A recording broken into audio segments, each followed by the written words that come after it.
My name is Amanda, and I'm going to tell you something that will sound absolutely impossible.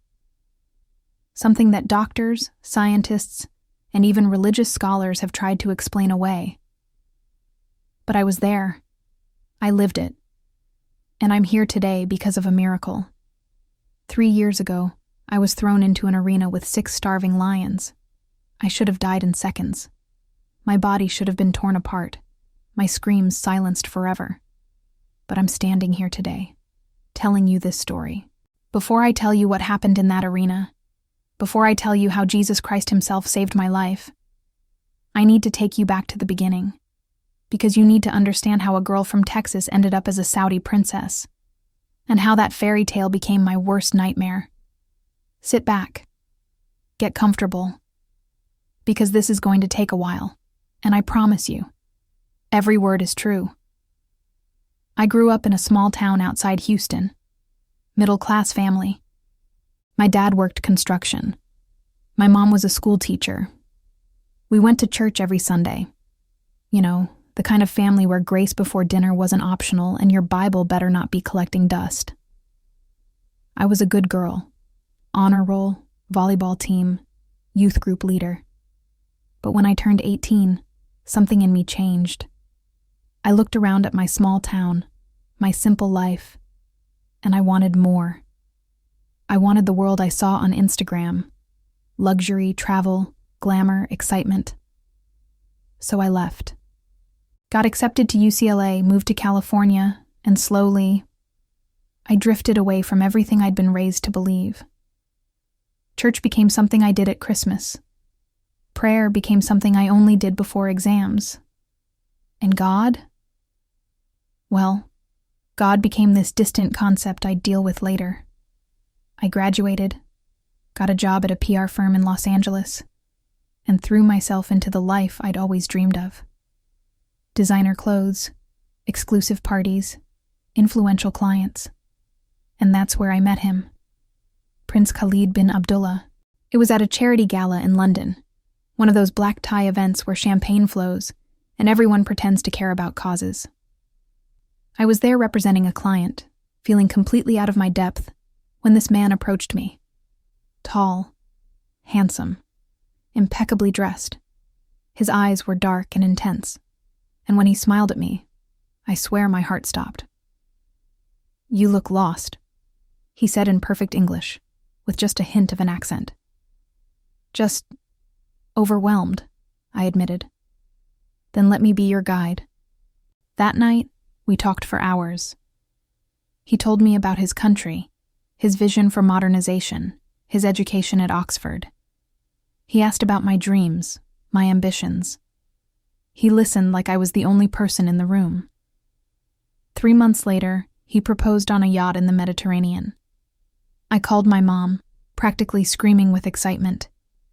"Mom, he's a prince, a real prince. Can you believe it?" I can still hear the worry in her voice. "Baby, are you sure about this? You barely know him, and moving to Saudi Arabia, it's so different from everything you know. Mom, it's 2021. Things have changed over there. He's progressive, he's educated, he loves me. This is my fairy tale."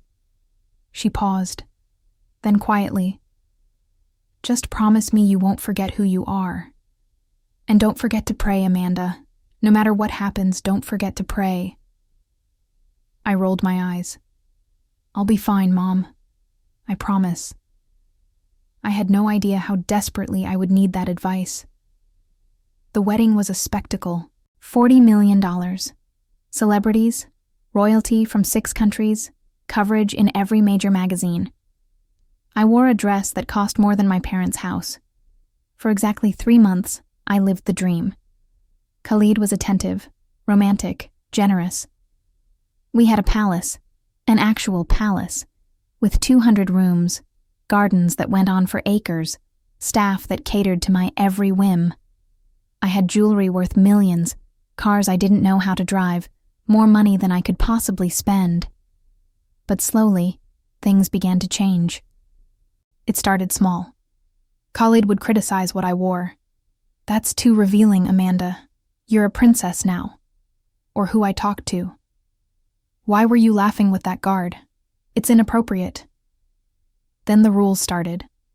I couldn't leave the palace without his permission. I couldn't use social media anymore. I couldn't video call my family without him present. When I pushed back, he got angry. Really angry.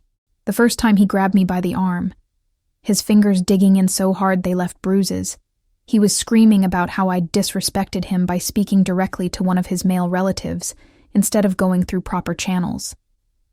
"You're in my world now," he hissed, his face inches from mine. "You follow my rules. Do you understand?" I was terrified. This wasn't the man I'd married. Or maybe this was exactly who he'd always been, and I'd been too blinded by the glamour to see it. That night, alone in our massive bedroom, I did something I hadn't done in years. I got on my knees, and I prayed. Jesus, God, I know I haven't talked to you in forever. I know I walked away, chose my own path, ignored everything I was taught. But I'm scared. I'm so scared. Please, help me. I wish I could tell you I felt immediate peace. I didn't. I felt alone, trapped, and stupid for getting myself into this situation. For 3 years, I lived like that, smiling for cameras during the day, crying in my room at night.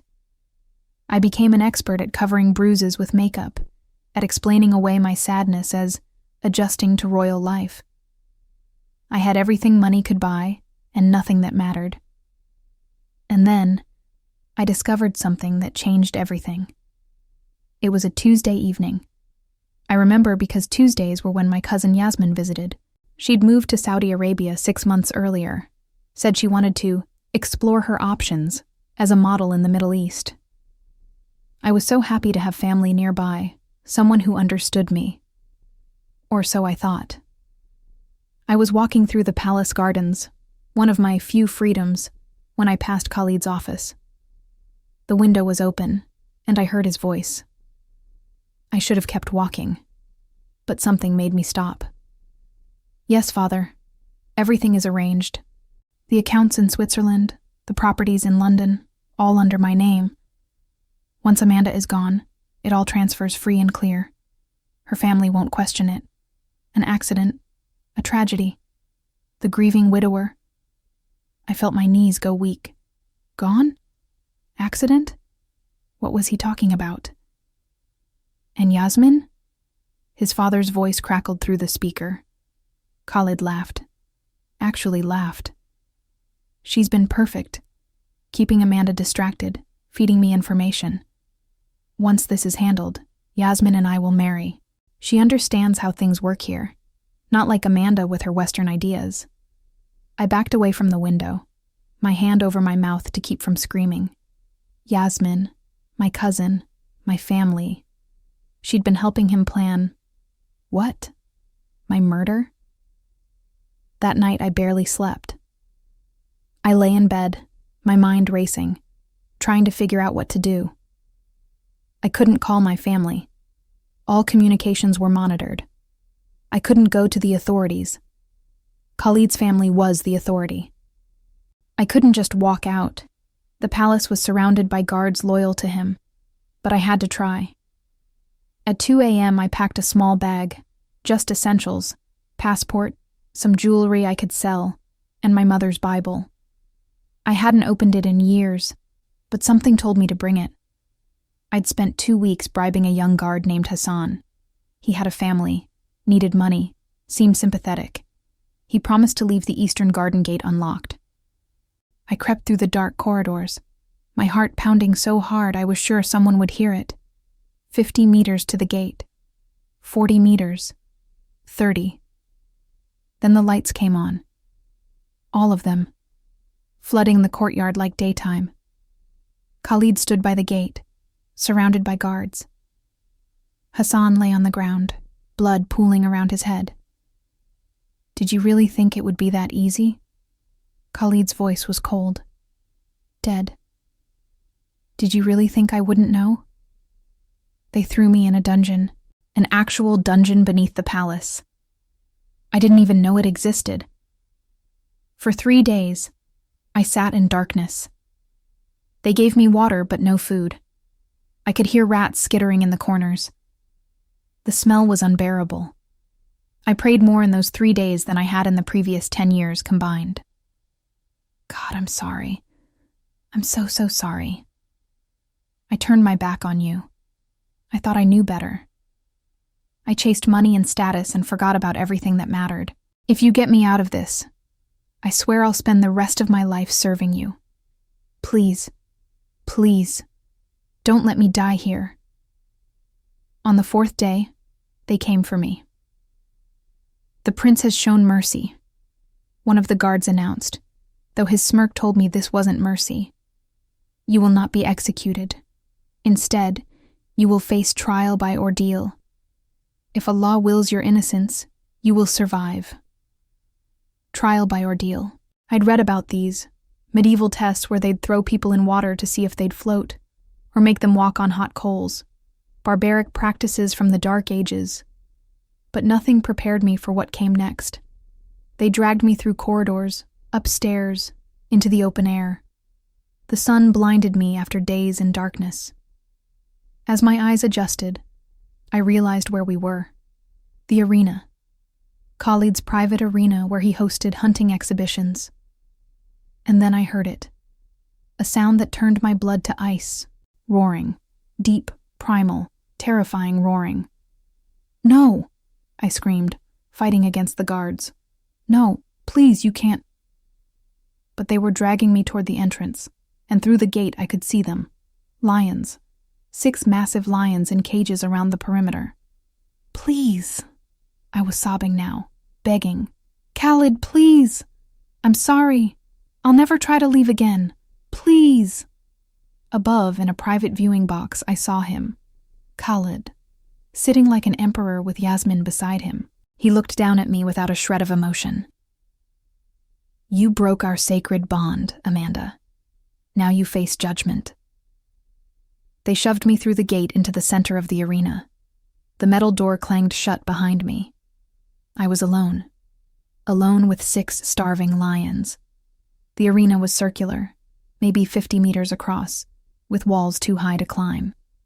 Torches blazed around the edges even though it was daytime. For atmosphere, I guess. To make it feel more like an ancient Roman execution. 6 cages. 6 lions. I could see them prowling, hear them growling, see their muscles rippling under their fur. The largest one, a male with a dark mane, focused on me immediately. His amber eyes locked onto mine with predatory intelligence.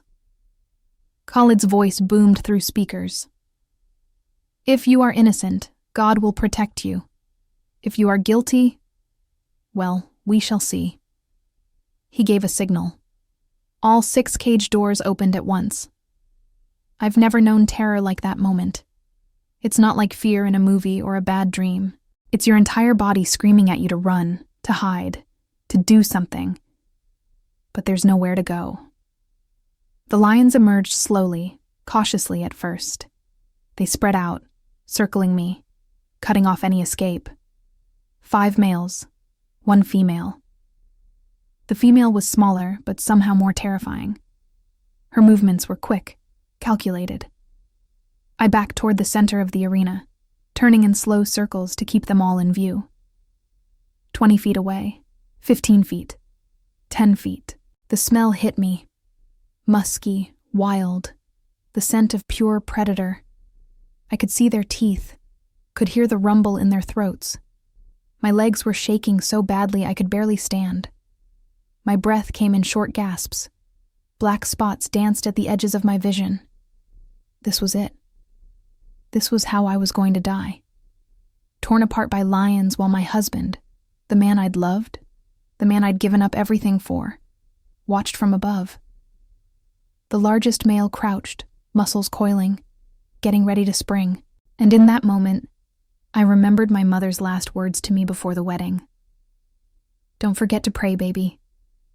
No matter what happens, don't forget to pray. I closed my eyes. Jesus. My voice was barely a whisper, but I meant it more than anything I'd ever said in my life. Jesus, I don't deserve your help. I know that. I turned my back on you. I worshipped money and status instead of you. I forgot everything you taught me. But Mom always said you loved me anyway. She said you never stopped loving me, even when I stopped loving you. If that's true, if you're really there, if you can hear me, please, save me. I don't want to die like this. Please. The lion sprang. I opened my eyes just in time to see 500 pounds of muscle and teeth flying through the air toward my throat. I didn't scream, didn't move. There was no time. And then, something happened. The lion was 3 feet away. I could see every detail, every whisker, every tooth, when his body jerked, like he'd hit an invisible wall. He landed awkwardly, stumbled, and backed away. He looked confused.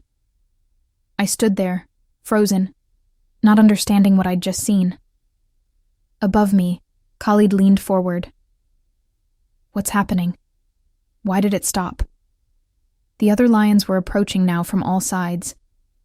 But that warmth I'd felt when I prayed, it was growing stronger. And with it came a peace that made absolutely no sense. A voice, not audible, but clearer than any sound I'd ever heard, speaking directly to my spirit. Do not be afraid. I am with you.